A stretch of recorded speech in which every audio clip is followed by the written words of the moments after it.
Hi, I'm Ant from Ant Boardroom. I'm here today to walk you through some of the things to pack in your bag to make sure you have a safe and comfortable adventure on the hill without carrying too much with you. So we'll start off quickly. So start with the rucksack. So this is a very basic 20-litre rucksack. This is kind of as big as you need really for a day out. I think you could probably do a full day expedition in this as long as you're not tackling too arduous conditions. Probably, to be fair, even in winter you're probably okay with this. At this size, it's not huge. You probably, you might get chest compression straps at this point, which sort of spread the load across your chest a little bit rather than on your back, which is good. It's a very simple configuration, top loading. You don't invest in something with too many pockets and that sort of thing. You're not going to be removing too much from something this size, so don't worry about it. They kind of range in price from about £10-15 up to about £60-70. This one's quite mid-range. It's going to spend what you feel is appropriate. Obviously just try and sell the better ones with lots of extra features. Just have a think about what you need. You want something reliable, that's rugged, something to get you through the day and can carry all this stuff. That's kind of it really, and obviously load it comfortably. So in addition, I'd also invest in one of these, which is a cover for your rucksack. So this is about £5-6 extra. It's a rain cover. It just helps. These rucksacks aren't actually waterproof. They might think they are. They've got a bit of a lining, but don't rely on them to keep your stuff dry. If you're going to get caught in quite wet conditions, get a rain cover as well. They pack up really small. There's not really much excuse for not carrying it really. It's so good. It's much better having dry stuff in your bag after a wet day than it's having wet stuff, obviously. So let's start with what to wear. So let's start with the base layers. So I'm wearing a t-shirt base layer. So the base layers are designed to trap heat inside them while allowing moisture to escape to the outer surface and wick off. And that wicking off bit's really important. Some fabrics out there, cotton in particular, can hold a lot of water, which makes it absolutely fantastic actually for walking in summer, because obviously the sweat drips off your body into the t-shirt and it cools you. When the wind hits or the air hits the water, it cools your body. Fantastic. Not so good other times of the year. It holds a lot of water, which means in quite poor conditions, or even if you're wearing lots of layers on top and you want to try and it can be quite uncomfortable as well. So avoid cotton unless it's a really fine day with no chance of rain. So this one here is a merino wool blend. This is really good, but most base layers tend to be synthetic. So this one here is a synthetic one. Synthetic's really cheap. You can probably pick one of these up for a £5. Absolutely fantastic. They do the job. What I'd say about the synthetic ones is they're probably not quite as comfortable. They can chafe a little bit. This one here is actually a blend of synthetic and merino wool, and it's a really good compromise between sort of like that quality and also the price as well. I absolutely love it and probably wear this for most journeys I go on, to be honest. It's much more comfortable than the synthetic stuff. So this is my one I wear in winter. It's a long sleeve one. This is a bit thicker. This is an icebreaker, fully merino wool. It's absolutely fantastic for keeping the heat in. It keeps you lovely and warm. Too warm, in fact. I probably only break this out, no pun intended, actually pun totally intended. I probably always break this out when it's really icy, when the conditions are pretty poor. Even in December, in the normal conditions, I probably still wear this one. So that's your base layers. In terms of bottom base layers, you can get sort of long johns, that sort of thing as well. This country, you probably don't need them. Again, probably only in the very worst snowy conditions, I might go for my, again, merino leggings or synthetic leggings at that point, but you probably don't need them. So next thing you want is a mid layer. So sometimes you can get things which are kind of a big coat, so it's the insulation layer plus the waterproof layer all roll into one. If you've got that, use that, absolutely fantastic. I like to go for a layer system, so I like to carry multiple layers rather than relying on one big do-it-all piece of clothing. And the reason is it just means you're a lot more flexible. You can sort of strip down, add layers as the day goes on. To be fair, on most walks outside of summer, I could go out there, I could start off with a hat, gloves, several layers, and by the time I get to the top I could just be in a t-shirt. Just having that ability to strip back the layers is for me, really works. So in terms of mid layers, that's for insulation. It's not waterproof. It's basically to trap the heat, and again, like the base layer, trap the heat a bit further out, create a bubble around your body of the heat, again while allowing the moisture to wick off to the outer layers and escape into the air. So synthetics again great for this. So I carry an old school fleece. There are probably a lot better options than is available right now. But this is my go-to. I've had it for years, and it's really reliable. It's lovely and warm. It copes really well. Until the conditions get quite cold, I'd say. So yeah, I usually carry that one around with me. Carry 2 or 3 in winter, maybe just one in summer. There are all sorts of different options now. You can get sort of like the puffer jackets, a Primaloft insulation, synthetic insulation again. I'd probably try and avoid down jackets if you've got one. Again, it's the same issue. It can hold a lot of water, and it doesn't dry off very well. So if you're going out in quite poor conditions, it can get soaked through and leave you quite cold. So go for synthetic where you can, because that does dry off really quickly. So we'll move on to bottom layers. So today I'm wearing full length trousers. These are again really cheap. I think they're about a tenner. You can buy technical trousers. You can spend hundreds of pounds on them. All you want is something quite robust, really light. You can get different levels of waterproofing. I prefer to go for ones which are very light. They're not waterproof. They'll hold the water, but they'll dry off very, very, very quickly. And I'd much rather go for this than a full waterproof if I can help it. Sometimes conditions it's going to be raining all day. You've got to go for the waterproof. So I'll come to those in a minute. But honestly, for anything that's showery or just sort of drizzly, I'd wear these all day long. Honestly, it's summer now. Do I wear shorts? I love wearing shorts.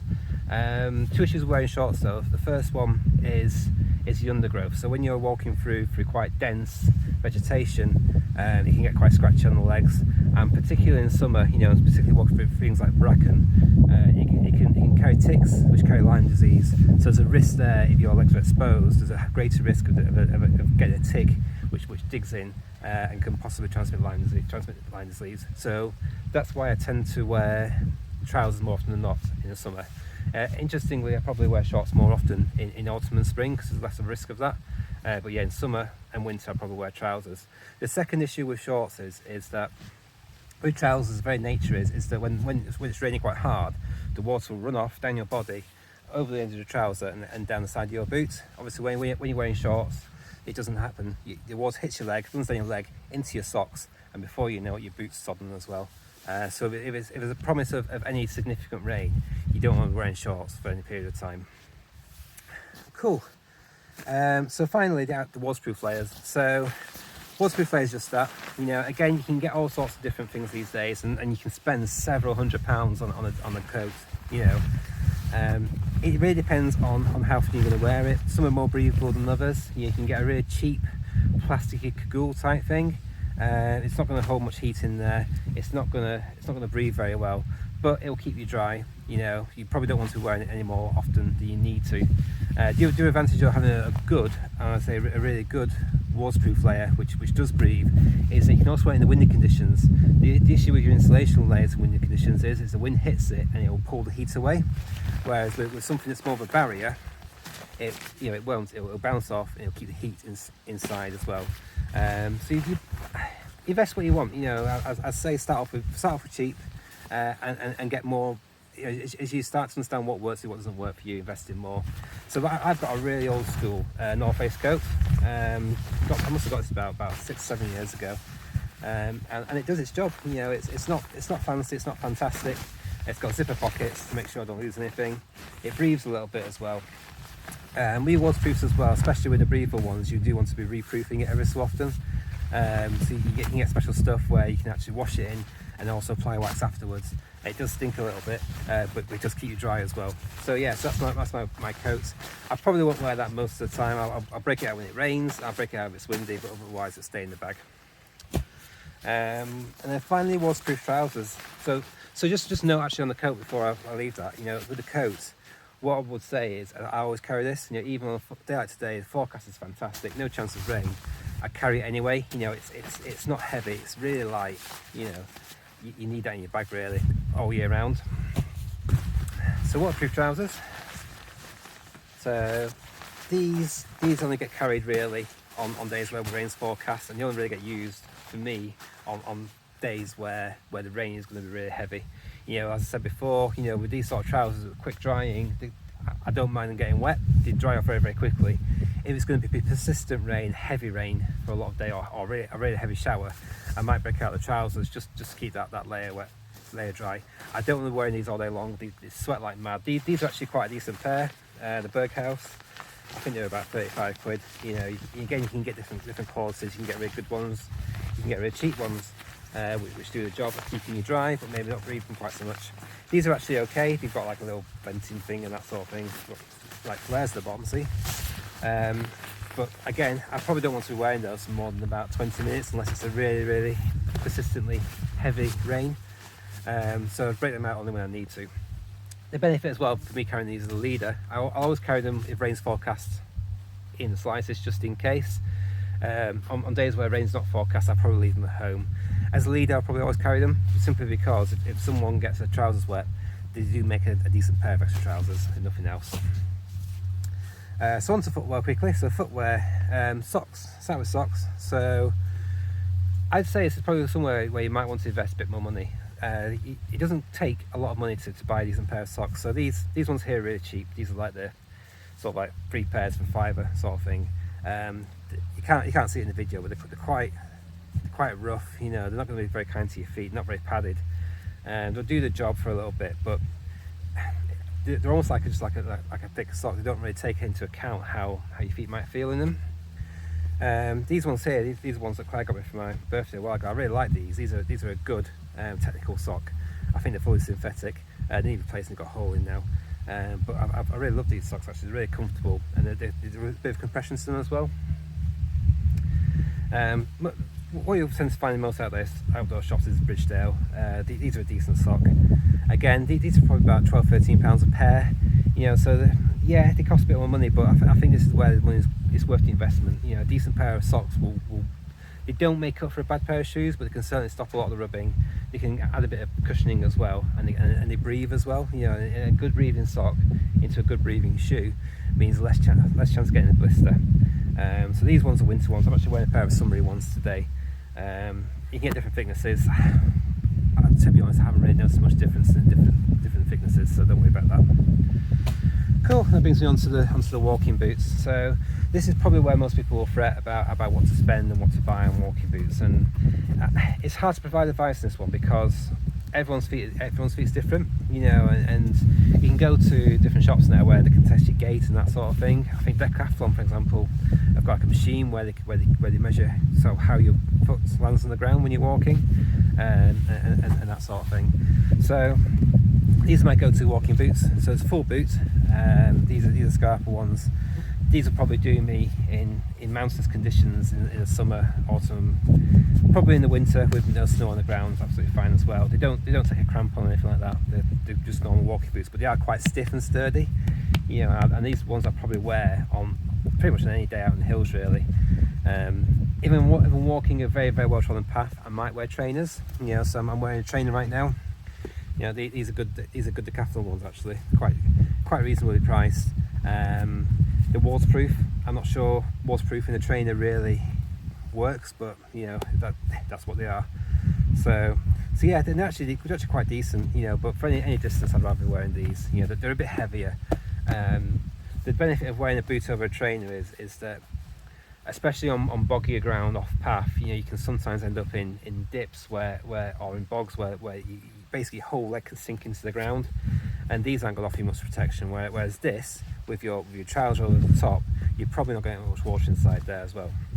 There's also additional ankle support as well.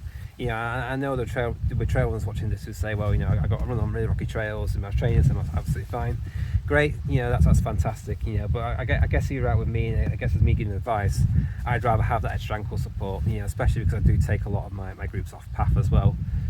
It just deals with a wider range of conditions. So how much you spend, it depends really. You know, I think it's another area where you need to invest in getting the right ones. Don't buy ones which are uncomfortable in the shop, because they're not going to get much more comfortable when you're wearing them, especially ones that are tight. Always go for ones which feel okay, you know, in the shop. And it's a difficult one because you might start walking in it and struggle a little bit, and it might start hurting after 2-3 walks, in which case you can't really take them back. What I would recommend is probably taking them home and doing a few up and down stairs, you know, just to see what it feels like when you're actually going up and down slopes and inclines.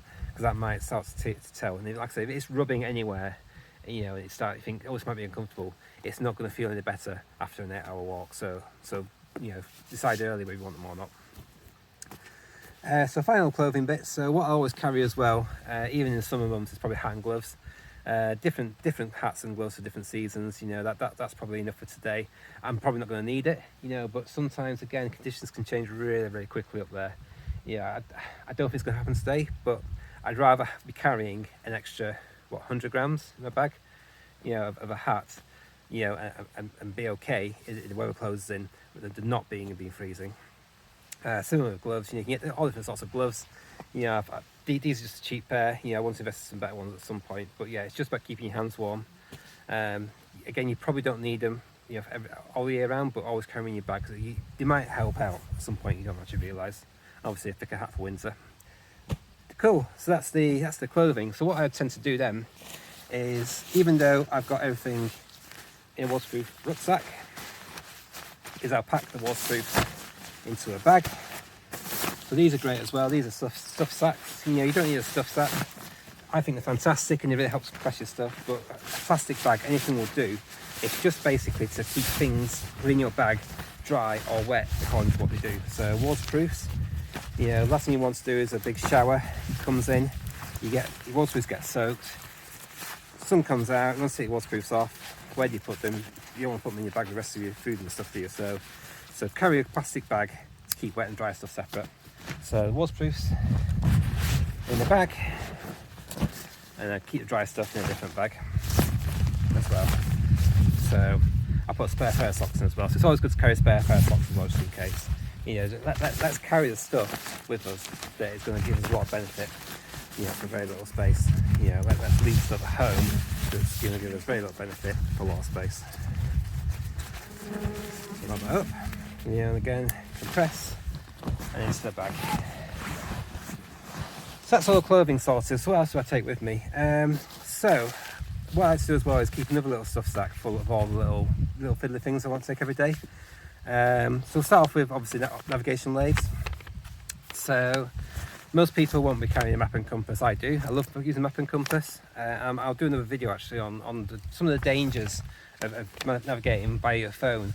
And how to get around them as well, because I think the phones are fantastic as a navigation aid, but I do think that they need to be used with care, and there are drawbacks to using them. If you're aware of them, you can work around them, but yeah, just use it with caution. What I would say though about navigating with your phone is, if you're going to take your phone out and rely on that for navigation, make sure you also pack a power pack and your charge cable as well, because the last thing you want to do is get stuck out there, night closes in, weather closes in, you can't see, and your phone dies as well. That's when you need that. Always if you're relying on your phone for navigation or GPS, make sure you're carrying a fully charged power pack and cable as well. So yeah, so I've got map and compass. So map of the area, compass as well. I also carry a spare compass. You know, I don't know why I'm carrying this one, it doesn't work very well. So yeah, so that's a good compass there. But yeah, if you're going to rely on maps and compasses, carry a spare compass.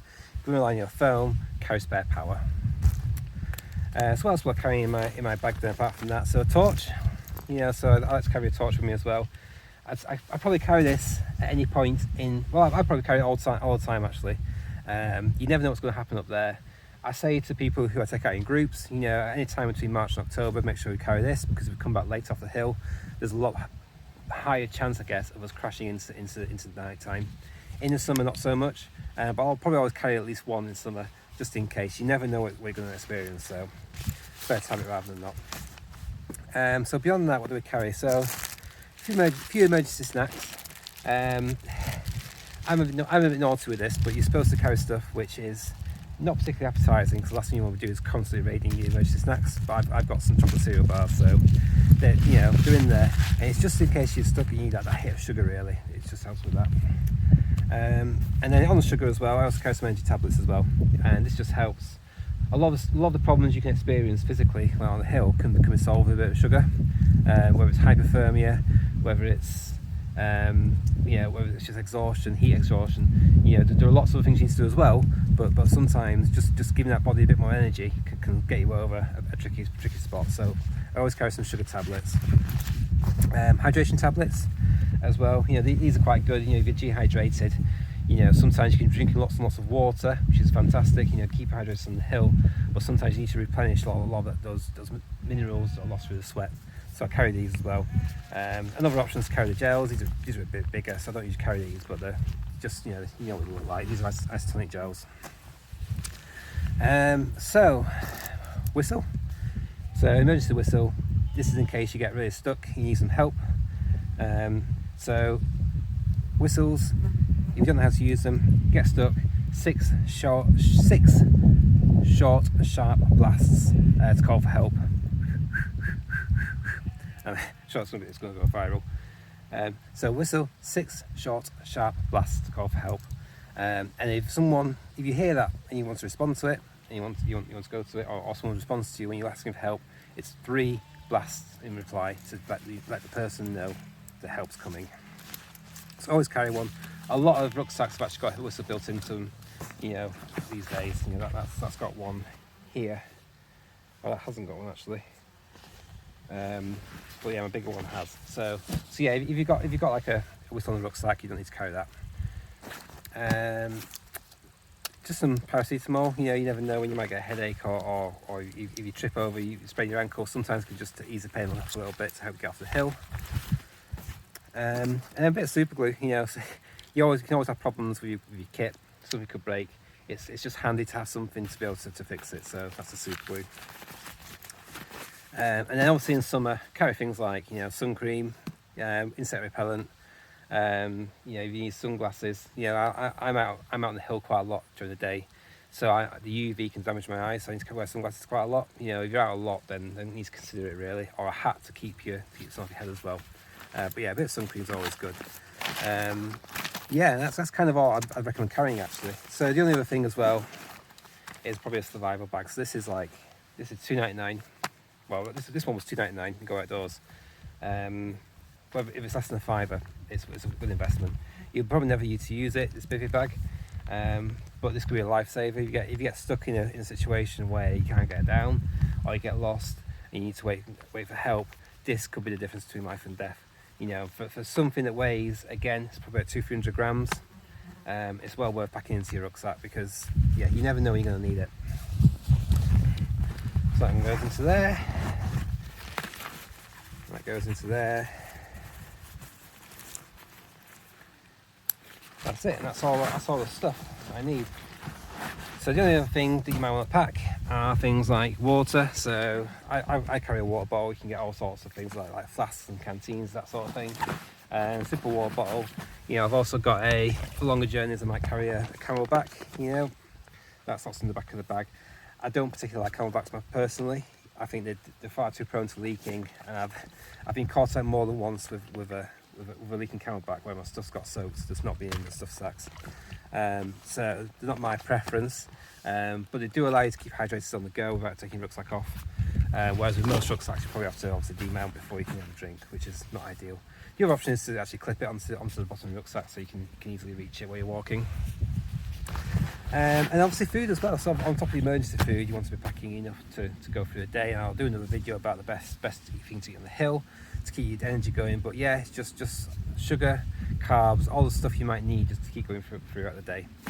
So that's it. So yeah, so that's my backpack for today. So I'm off on an adventure now. So all in all, that's a really decent bag. It's not heavy. You know, and that there is reasonable. You know, that's a reasonable bag. It's not overly heavy, and it's got everything I need for today. You know, whether it's rain, shine, you know, hot or cold, I can cope with the conditions with that. You know, so that's a good bag. So yeah, enjoy your journey, and hope it's helped to understand what you might need.